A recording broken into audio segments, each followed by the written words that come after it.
keeping it real with Shannon. Until I looked at myself in the mirror one day and I was disgusted with what I saw.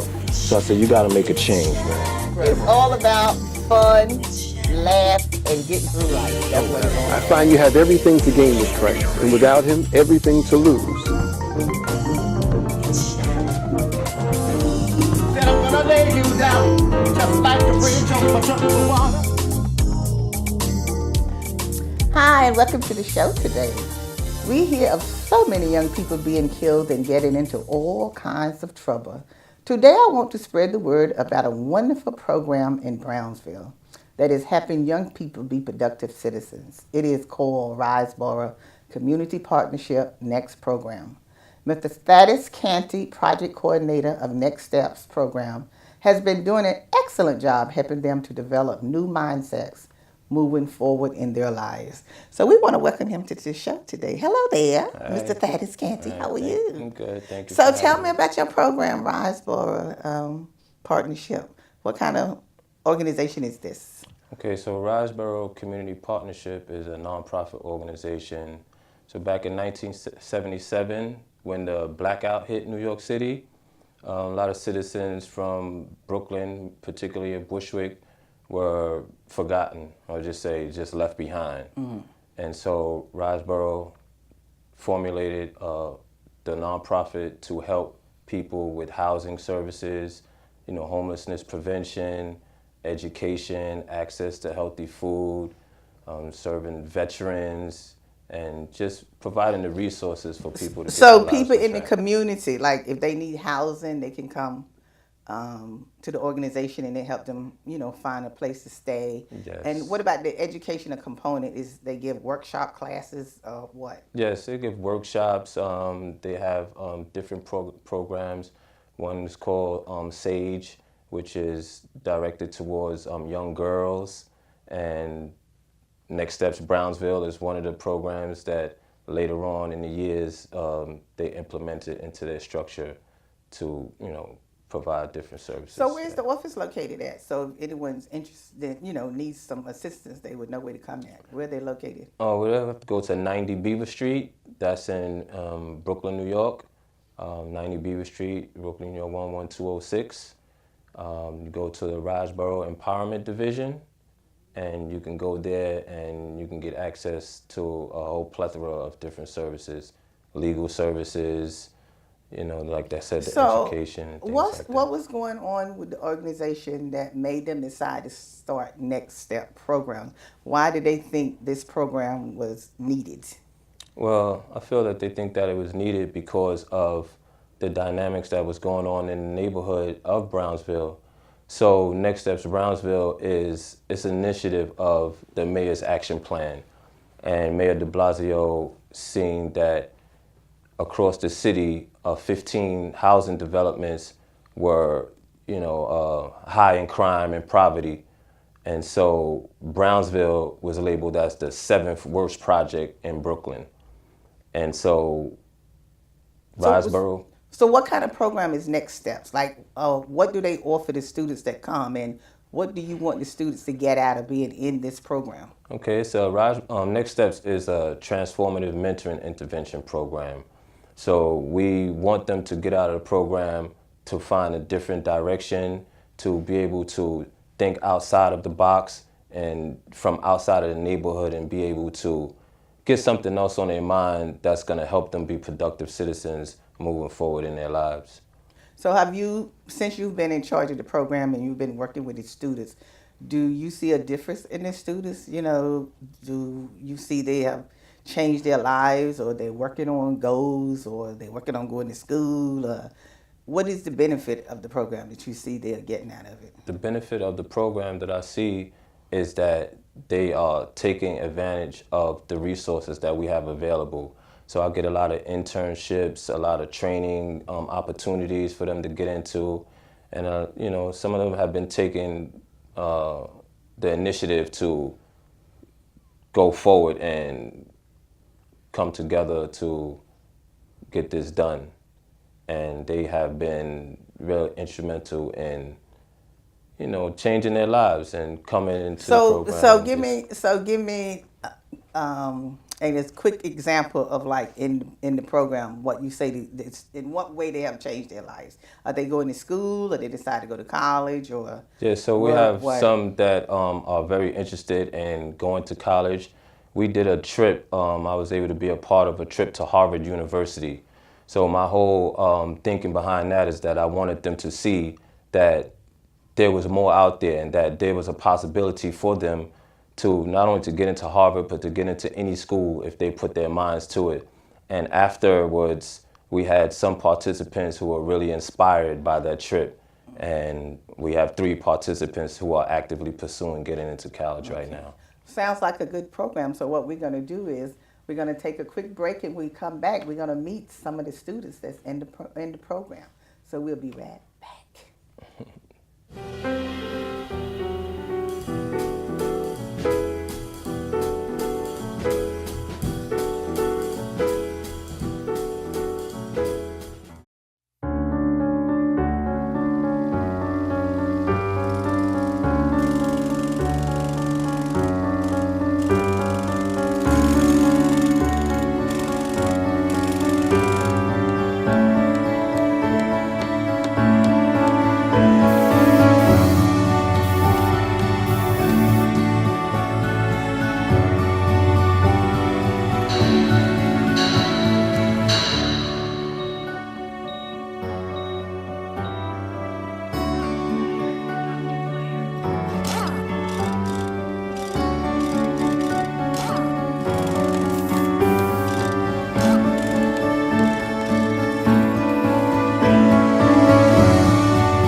Folks, why won't we go to the doctor?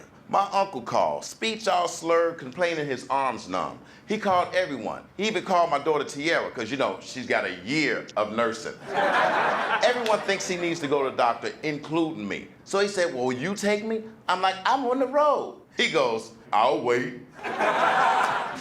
Stroke's no joke. If you or someone you love have symptoms of stroke, don't wait. It may be too late. Dial 911. Time loss is brain loss. Hi, my name is Tiffany, and you're watching Keeping It Real with Shannon. Shannon can be seen every Saturday at 5:30 p.m. on Brooklyn Public Network and Manhattan Neighborhood Network at 2:30 p.m. You can check your local listings for the channels. Let's keep it real and watch the show.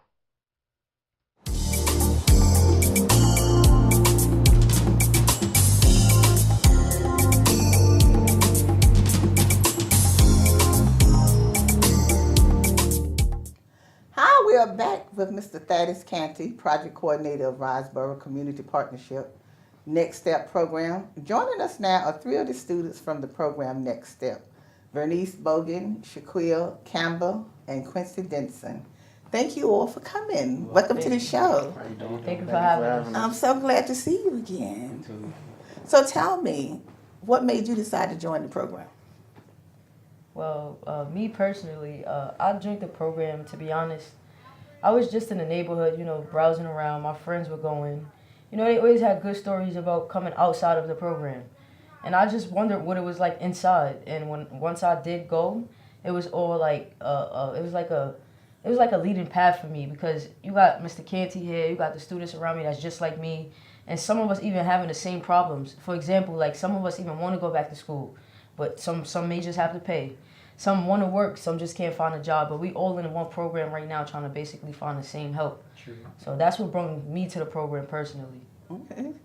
Quincy? What made me join is it's like I was really not doing nothing, so like my friend, he told me, yo, there's a program that's doing something if you want to involve. So when I got down there, I saw my friends and stuff, and like it made me want to join more, because like I like what people was doing, I like the activities, I like just being there at the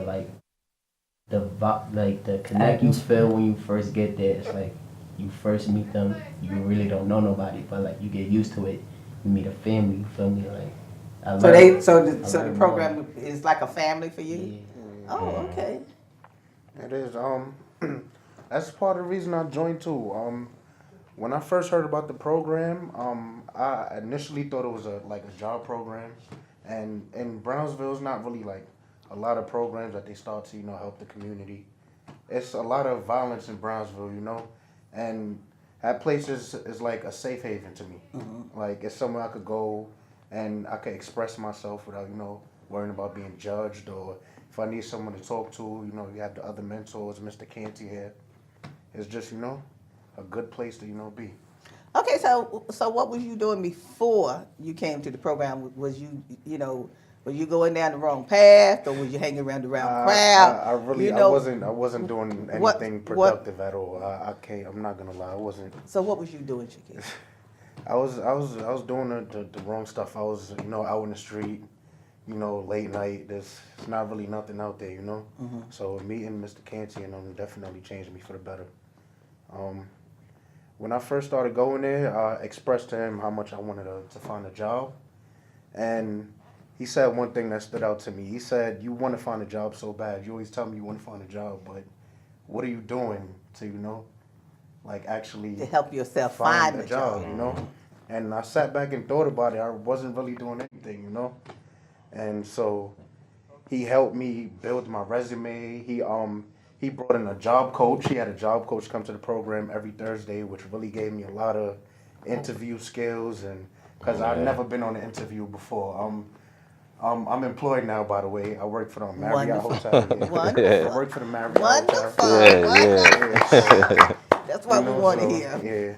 So being with the program, it really helped me a lot, because before I wasn't really doing anything productive at all. He just changed my whole mindset, and So when because I hear the same thing that you were saying, I hear from other young people saying, oh, well, there's nothing to do. That's why I'm hanging out in the street. That's why I'm hanging with the wrong crowd, because, I have nothing to do with myself. But what made you decide to just hang like that? Because when you was going to school, you have people that you hang with, and if they're not doing the right thing, normally you break a loose for them, but sometimes you don't, and then you get out there. But there's nothing that comes up, with you to say, okay, this is not for me. I'm tired of hanging with the wrong people, getting in trouble.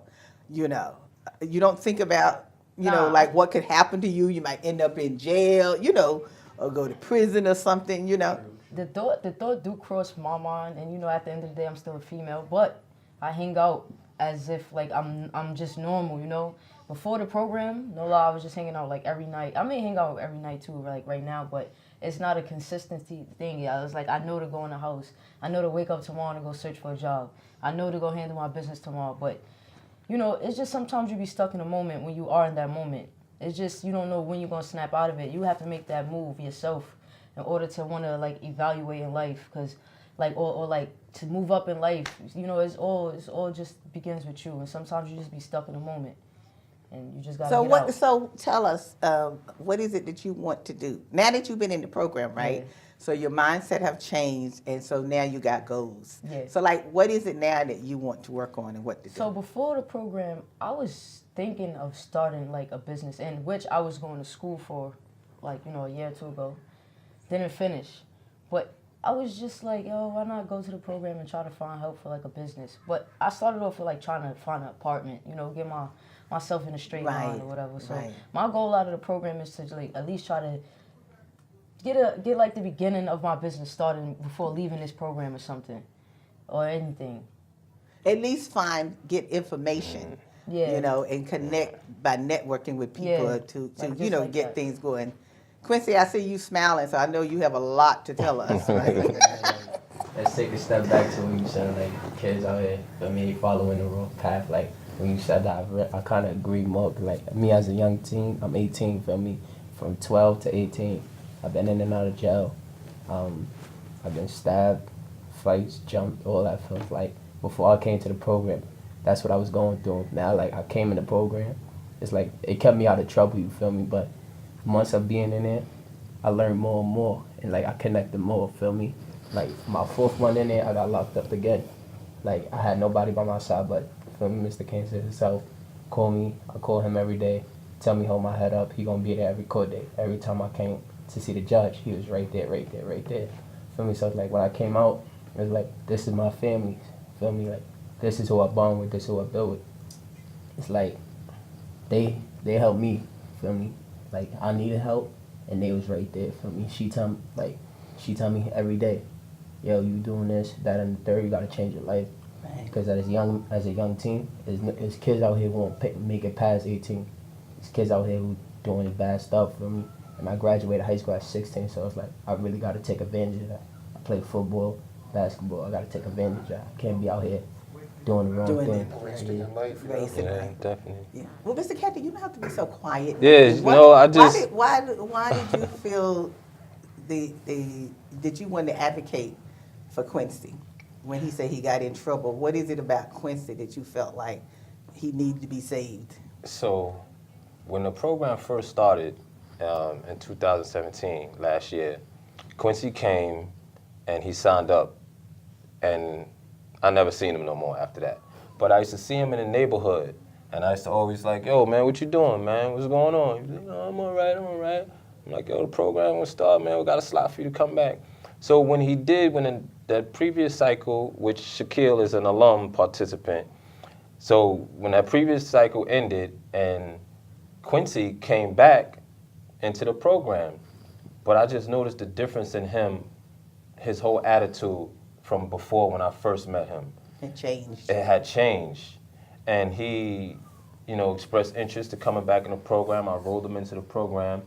And I used to just listen to him talk. And the things that I said, I was like, this guy is he's smart. Like, he really wants something out of his life. In other words, he just doesn't have the direction. You saw the potential right, in him. I saw the potential in him, and that's what Riseboro do. We unleash the potential in communities for the people to survive and thrive beyond any circumstance. So I'm sorry, cut you off. Yeah, and he used to always come and be like, he started coming to the group, he was like, yo, I want to talk about this today. I got this on my mind today.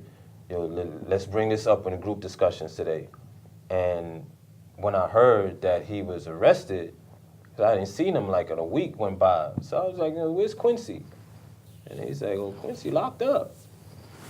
And I was like, what? For what? So they told me he had a little misdemeanor assault.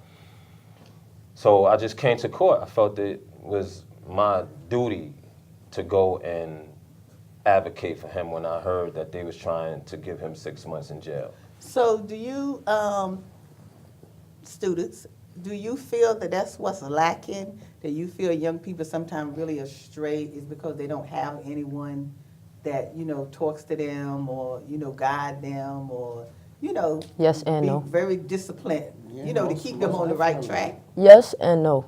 Yeah, I can say But mostly, I can't say no, but yes. But some people got a mind where they don't even need, like me. Sometimes I need people to talk to, but sometimes I don't. Like, you could just badmouth me all day. That's what I need. I need motivation. That's all, you don't even have to talk to me. Whatever is going on in my life, I feel like I should be able to fix it without somebody, like, interfering with it. Like, I'm me, my own person. Nobody can make a decision but me. So sometimes I feel like yes and no. But, okay, Quincy, go ahead. Like, with me, like, it's like, it's people in the world who really need help, but like, they don't really look for it. So I'm like, I could help somebody out, but they tell me they don't need it, but low key they really need it, cause like, there's some people in the world who don't like hearing other people problems. Yeah. Feel me? Like, if they want to tell you, yo, this is what you're going through, I can help you go through it. Feel me? I can help you get out that situation. They like, I can do it on my own. Sometimes somebody really need a person to really help them. It's pride. They just don't. Pride. Yeah, sometimes That's pride. That's don't go the way they wanted to. Explain. Nah, I'm saying like people who's like that, they just have too much pride built up. Like, do you mean to ask for help? to ask for help. Yes. So, I mean, the thing I commend Mr. Canty most for is like, cause I was one of those people. Like, I had too much pride to ask for help or act like I need anybody, and they always reach out, and ask if I need anything, or if they see like I look a certain way, they can always tell like I'm not myself this day. I've been with them for about a year, and it's like they know me, like they know every inch of me, like so. Well, that's when you come together, every week or every month or whatever, and you once get to know each other, then you always can tell if something is going on with that person, because you learn how that person acts, how they express themselves and everything, or they talkative, they're not talkative, or you see they're not doing what they're supposed to be doing, and then that becomes a real issue. But what would you say to young people that's watching you today? What do you would tell them? I would ask you first, Quincy, because since you had said that you had, been to jail, like what that's like. Yeah. So what would you tell someone about not going there? I can't tell anybody anything. 'Cause, like some people want to go out the other, but for me, to like all the young kids out there from my age, just change your life and live a positive life while you can. You young, free. Just take advantage of stuff you could, and like all the negative you got in your life, just throw it away. Jakia, what would you say? I just say to the young people, it's nothing really out there. Like, all that stuff could be good now when you're young, it could be fun. But in the future, there's not really no good outcome to that. Like, it's only a couple of options that could happen, like dead, jail, or broke, Like, it's not really living in the streets. People act like they care about you, but you got to find the people that genuinely care about you, Mm-hmm. Like. So where do you see yourself a year from now? Yeah, I see myself. I would plan on going back to college. Feel me? All right. Okay. Facts. All right. And I'm just, feel me? I took classes in high school for like hair and stuff. So it's like I plan to open up a hair business or something after I go to college and stuff. Just learn all of my materials. Okay. Well, there's no reason that you can't go to college now. They have opened up the door for you to go. You don't even have to pay now to go. So what's today is we are in November. So next year, 2019 November, we're gonna be asking what college are you in, because you can't procrastinate. You have to just do it and do what you're gonna do. And we need help from the donators, the supporters. You can go to riseboro.org to help donate to these programs, because Riseboro, they got a lot of vested interest in these programs that they offer to people, but we can't do it alone. We need the help, definitely. Yeah, well, that's another thing too, that you have to really put it out there if you're looking for sponsorships, and you can also get sponsors for you to go to college as well. You just got to do the research. They have scholarships out there. You can go to the library over there on Fifth Avenue. They got every kind of scholarship you can name. If you're left-handed, got one toe, whatever, they have a scholarship for it. But you have to do the work and finding the scholarship to go. They have scholarships if you're African-American, Latino, whatever. It's there. It's that we don't do the work to get it. So there's no excuse that you can't go to college. There's no excuse that you won't open that business, because they have business people out there to help you start a business. Definitely. They got this Small Business Administration. They can That's help what I you was start going to school for. Exactly. What type of business would you like to start? To be honest, I have several business I would dig my nose in, because like he said, I do hair, cosmetology, I draw, I sing, I do music, I make clothes. I could just go all over the board, so it's not an option for me. I could just make a shop that allows you to do all my talent. That's how I think about it. Okay, so you can Whatever you pick wanna one or do. two to start off with, and then add other ones on.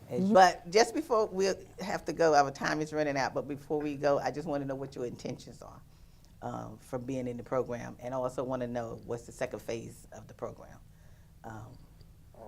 For me, my intentions, because one of my goals when I first joined the program, I was really bad at saving money. Last year I was really so bad at saving money. Like, I could have saved for nothing. Like, now it's like I save money so well now. It's not nothing to me. Like, I could put money away. I know I don't need to spend money. Like, one thing Mr. Canty always told me: just because you have money don't mean you have to spend Exactly. it. It's good to always put money away and think about the future, like, Exactly. for a rainy day. That's a wonderful thing that you're doing, because you have to learn how to budget and save. Bernice, well, we already know your intention. You want to start all of these umbrella businesses, so we know what's going to happen with you. Yeah, we know Quincy is thinking about going to college, and he wants to do hair, right? He wants to do hair. Okay. Now, before we go, I just want to also congratulate you for Mr. Canty for being it was CBS, I think it was. Was it CBS? CBS, yes. On the interview that they did on the Yeah. program on CBS. So that goes to show you that you are doing some good things Yeah, out I'm there in trying. Brownsville. I just don't want them to go down the path that I went down. You know, I just want to give them opportunities to succeed in life, and just make a difference now. Don't wait till you're laying in the cell and staring at the ceiling and staring at the walls to think and have my words reverberate in your ears. Take action now. You got a goal, and you want to look to how you want to achieve those goals, which is your objective. So let's get it together, let's get on track, and the next phase of the program will be aftercare. So when they leave out of the program, we'll have continued support for them forever. Well, they're always gonna have me, so. Okay. Well, you know, you have somewhere to go. You have other people you can reach out to. And best of luck with the program. And like I said, you reach out to the community, you reach out to sponsorships to get money, because if they like the program, they'll support you.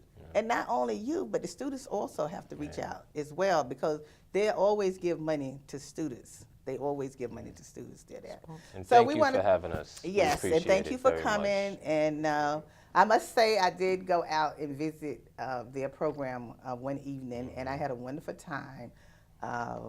This was my debater here. He debated me on everything that I said, but that was okay. I didn't mean no harm by it. No, it was good. It's good to talk about. It's good to talk about stuff. That's what makes the program good, because you have an opportunity to talk and dialogue and with each other, and that's the good part about it. So if you're watching and you're a sponsor and you want to donate towards this program, we'll have the information up at the end of the show. Please do.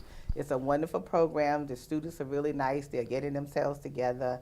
And we're just proud of the young folks that's in this program. And we're proud of the young folks that's doing great things. It's not every kid doing something bad. It's just that we don't hear about them all the time. That's right. So, you know, because students, we have a lot of smart kids. Even though they get in trouble, it doesn't mean they can't get out of trouble and do good for themselves. The main thing is when you fall, you get up. And you do what you have to do. Because there's no such thing that you can't do what you have to do.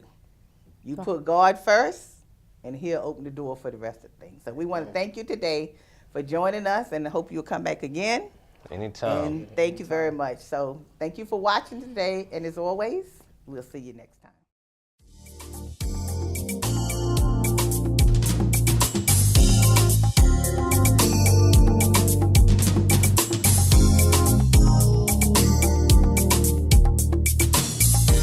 Today's show is sponsored by Abu's Bakery. If you have a sweet tooth, stop by Abu's Bakery for some delicious cakes and pies.